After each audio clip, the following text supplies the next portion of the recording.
Judge, thanks so much for your perspective tonight. We really appreciate it. Pleasure, Tucker. Well, human TED Talk Pete Buttigieg is often described in the press as a moderate. Of course, it's impossible to be an actual moderate in the current Democratic Party. All of them are long gone. So one plank of Mr. Moderate Buttigieg's agenda is decriminalizing drug possession nationwide. And that means all drugs. That's not a roach clip. That's crack cocaine. It's methamphetamine. That's heroin. That's fentanyl. Legalize them all.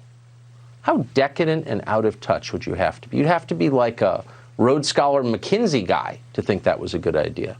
By the way, Mayor Pete's plan is already being attempted in the city of Seattle. Left-wing prosecutors there have abandoned almost all drug prosecutions. So how's it going? Is it working? Jason Rantz is a Seattle radio show host, and he joins us tonight. Jason, thanks so much for coming on. So, simple question. Pete Buttigieg is telling us we need to do this. It's essentially happened where you live. Has it worked? Simple answer, no, it has not worked at all.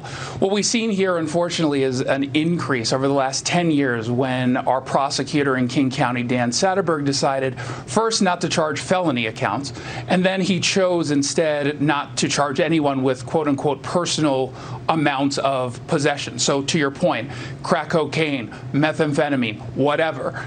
And what we've seen at the same time is a dramatic increase in the amount of overdose deaths. At the same time, we've also seen a dramatic increase in the amount of drug deals that are happening out in the open in Seattle streets. A big part of the problem is that cops will say, well, now they don't really have any leverage to use over addicts to get them to seek treatment because they know that there's no actual consequences. Well, exactly. At the same time, yeah, and then you've got the drug dealers who are carrying less product on them.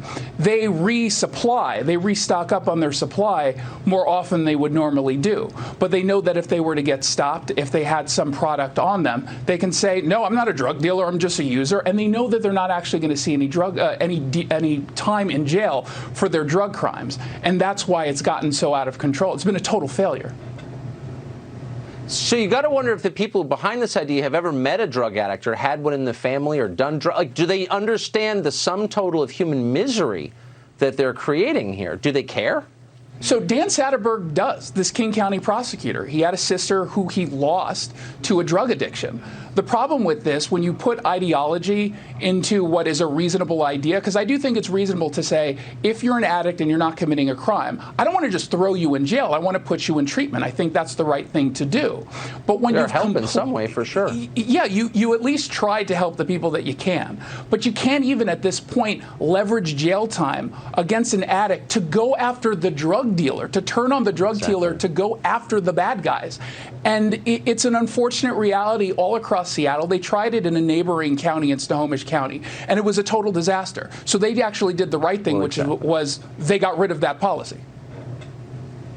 I hope Pete Buttigieg takes a close look at Seattle. I'm sure he'll like what he sees. Jason, great to see you tonight. Thank you so much. Thank you. That's for sure. Yeah. Radical libertarianism is now moderate. Okay.